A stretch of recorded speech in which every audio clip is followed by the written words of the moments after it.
Resumo da semana. Pois é, esse é o momento de conferir como foi a movimentação do plenário da Câmara nesta semana. E a lista de aprovações é grande. Quem está aqui conosco, como sempre, para detalhar as propostas aprovadas é a editora-chefe da Rádio Câmara, Ana Raquel Macedo. Bem-vinda mais uma vez, Ana Raquel. Tudo bom, Claudinho? Como vai? Cláudio Ferreira, né? Para quem a gente escutar depois saber quem que é o Claudinho. Não tem problema. Ana, a gente vai começar com assuntos de saúde, né? São proposições que beneficiam grupos como pessoas com deficiência, doadores de sangue e pessoas que são diagnosticadas com um transtorno do espectro autista, né? Isso mesmo, Claudinho. A gente teve a aprovação de 2 propostas nessa semana pelos deputados que englobam aí o que você colocou, né, para esses grupos. Uma dessas propostas que já era algo que vinha sendo negociado pelos deputados, pelas deputadas, e é um problema, por incrível que pareça, Claudinho, é comum, que é o seguinte: pessoas que têm uma deficiência permanente ou que têm um transtorno, sejam diagnosticadas com transtorno do espectro autista e que periodicamente precisam apresentar laudos médicos comprovando essa deficiência. Só que algumas dessas deficiências são permanentes, então você gera um custo para o sistema de saúde, você gera um desgaste para essa pessoa, para esse paciente, tendo que periodicamente apresentar um laudo de uma deficiência que não vai mudar.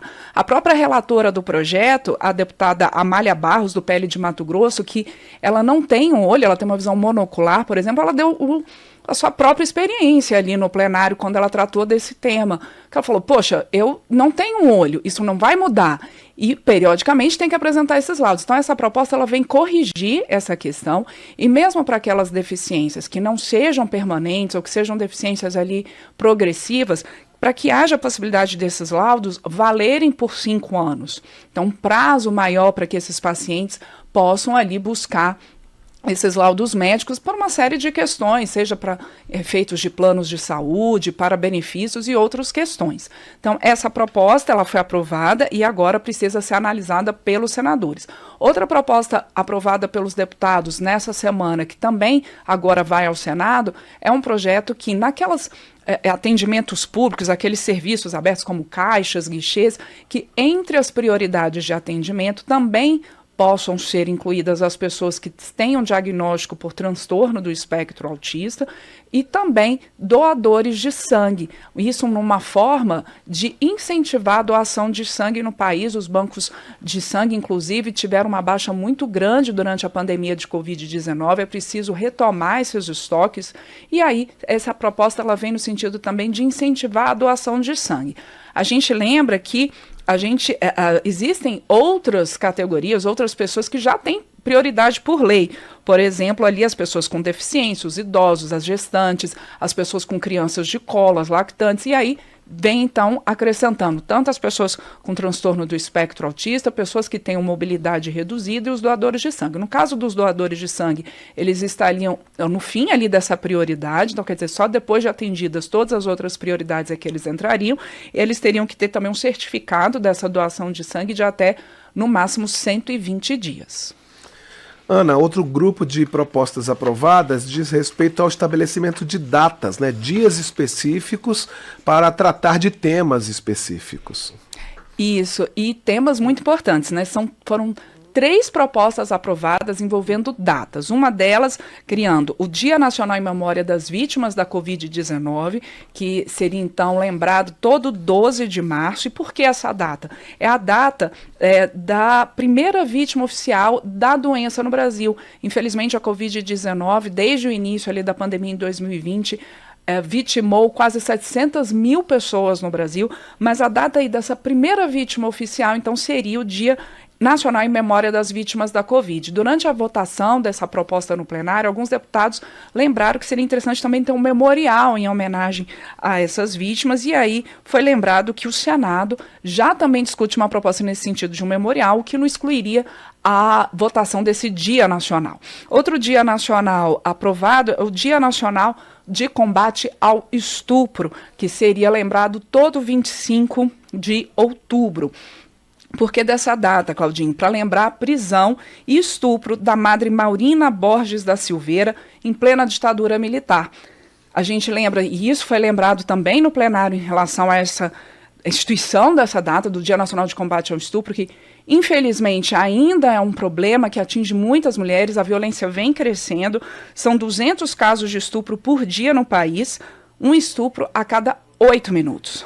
E por fim, foi aprovado também o Programa Nacional de Prevenção da Depressão.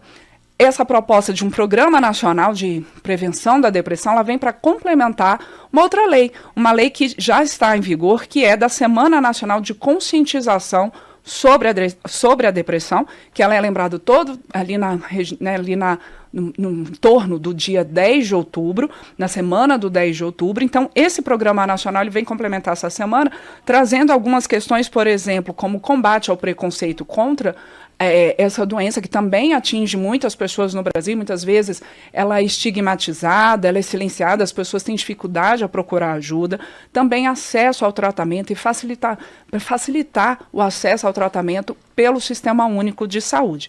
Essas 3 propostas, né, do Dia Nacional em memória das vítimas da Covid, do Dia Nacional de Combate ao Estupro e do Programa Nacional de Prevenção da Depressão, essas 3 propostas ainda precisam da avaliação dos senadores. Temos mais alguns projetos, eu estou vendo aqui até em relação à Batalha de Suez, que foi uma batalha final dos anos 60, né? Isso. A gente... foi essa semana, assim, os deputados votaram várias propostas e relacionadas a muitos temas diferentes, né? Essa da Batalha de Suez é o seguinte, é até uma proposta que já tinha passado pelo Senado, agora foi aprovada pelos deputados e pode ir à sanção presidencial, Claudinho. E ela prevê uma pensão vitalícia àqueles ex-integrantes das tropas de paz brasileiros que foram integrar as tropas de paz ali na região do Canal de Suez, no Egito. Era uma missão da ONU, eles faziam parte de uma missão da ONU, das Nações Unidas, para levar a paz naquele conflito, né, que houve ali em 1956 entre o Egito e uma coalizão formada pela Inglaterra, pela França e por Israel. Então eles foram levar a paz, eles inclusive chegaram a ganhar o Prêmio Nobel da Paz em 1988, mas muitos desses combatentes, e isso foi falado em plenário, passam por situação difícil, são pessoas que já são idosas, então essa pensão vitalícia reconhece o trabalho desses ex-combatentes, estabelece que vai ser pago uma contribuição ali de 2 salários mínimos mensais a esses ex-combatentes, desde que a renda deles também seja de no máximo 2 salários mínimos, prevê que haja correção desses valores e também que eles possam fazer essa solicitação à Defensoria Pública da União e que tenham julgado o seu processo. Claro, eles têm que comprovar que integraram essas forças de paz, então que esse seu processo, né, o processo deles possa ser concluído em até 45 dias.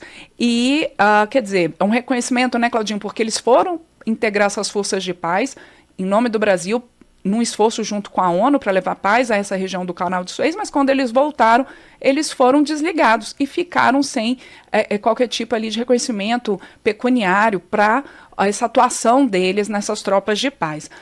Além desse projeto, também foi aprovado pelos deputados um projeto, esse sim também precisa da avaliação dos senadores, que ele prevê também para pessoas de baixa renda o seguinte, que parte dos valores arrecadados com multas de trânsito, que parte desse valor possa ir para ajudar pessoas de baixa renda a tirar a sua habilitação de motorista, a sua carteira de motorista. Hoje as multas elas já servem ali para várias áreas, né?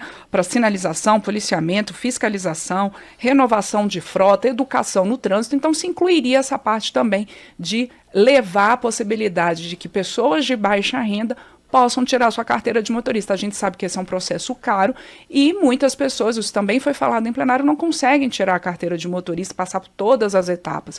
E o fato de você ter uma carteira de motorista até amplia a sua possibilidade de emprego. Então essa proposta relacionada à CNH, ela ainda vai para o Senado, Claudinho. E outras 2 propostas ainda falando ali de questões aprovadas pelo plenário, 2 propostas aprovadas nessa semana pela Câmara, Uma que trata de funções comissionadas no Tribunal de Justiça do Distrito Federal e Territórios, e outra que trata também a criação ao longo ali do tempo, de 2023 a 2026, de cargos para o Conselho Nacional de Justiça, quer dizer, a estruturação melhor ali do Conselho Nacional de Justiça, também prevê funções comissionadas, e trata ali também de alguns pagamentos de benefícios a esses servidores do Judiciário. Então, esses projetos relacionados também a cargos e funções comissionadas no Judiciário, eles também ainda precisam ir para o Senado. E, por fim, temos, como sempre, o exame de acordos internacionais, né? E desta vez são acordos envolvendo o bloco do Mercosul. Isso. Essa semana na Câmara, ela foi uma semana muito de projetos de consenso, e os acordos internacionais geralmente entram nessas pautas de consenso. Essas 3 propostas, 3 acordos internacionais foram apresentados pela representação brasileira no Parlamento do Mercosul, e elas prevêem o seguinte: as empresas empresas dos países que integram o Mercosul, elas vão, né, que são Brasil, Paraguai, Argentina, Uruguai, elas vão poder participar de licitações em igualdade de condições nesses países. Essas permissões aí não envolvem empresas estatais, mas as empresas em geral, para que, por exemplo, vamos dar um exemplo, uma empresa da Argentina possa participar de uma licitação pública aqui no Brasil com igualdade de condições em relação a uma empresa brasileira. Então, isso que prevê esse acordo. O outro acordo aprovado, ele elimina a burocracia no trânsito de mercadorias nas fronteiras dos países integrantes do Mercosul. Então, facilitando, inclusive, a fiscalização aduaneira e prevê, por exemplo, que não haja uma demora superior a 48 horas para a liberação de uma mercadoria. Um terceiro acordo aprovado, ele prevê o acordo de comércios e serviços entre os países integrantes do Mercosul e a Colômbia. São, como eu disse, propostas de consenso. Essa foi a tônica da semana, Claudinho. Os deputados e deputadas aprovaram 12 projetos, entre ali projetos de lei e também esses acordos, nesses projetos de decreto legislativo que confirmam acordos internacionais, e todas propostas consensuais. E por que projetos ali mais consensuais, com não muita polêmica? Porque nessa semana o presidente da Câmara, Arthur Lira, ele esteve em viagem oficial para eventos representando a Câmara dos Deputados lá em Nova York. E com isso, então, os líderes entraram nesse consenso para votar propostas mais simples, propostas consensuais, que não houvesse ali polêmica em plenário, já que o presidente Arthur Lira estava em missão oficial. Ok, Ana Raquel Macedo, editora-chefe da Rádio Câmara, muito obrigado pela sua participação no resumo da semana e até a próxima vez. Obrigada, Claudinho. Obrigada a quem acompanha a gente aqui ao vivo no resumo da semana, tanto pela Rádio Câmara, como pelo nosso canal da Câmara no YouTube, também pela rede legislativa de rádio. E para quem também, agradeço a quem acompanha a gente depois, seja em podcast ou por nossas rádios parceiras em todo o país, como a Rádio Mater Dei FM 99.1 de Vigia, no Pará.